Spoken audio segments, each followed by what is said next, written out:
Hello everyone, this is Minipack founder Wilson Wang. This is a hamburger boxes, white cardboard.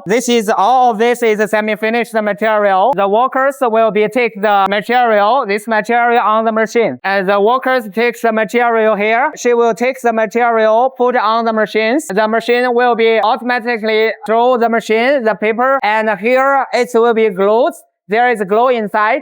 And then after glue, it's automatic folding from here. After folding, here is coming out. And then she will be here is the packaging. And here now we are making the hamburger boxes. Here the workers is folding down, and then the worker will take this out, and he will use the high pressure machine and press it. She's press it because after press it's open that the customer is easy to use that. Now she's counting for by weight. And then she will know the 50 pieces per the sleeves, and then take a poly bag and then put it inside. She's packaging for the poly bag and then put this one into the boxes.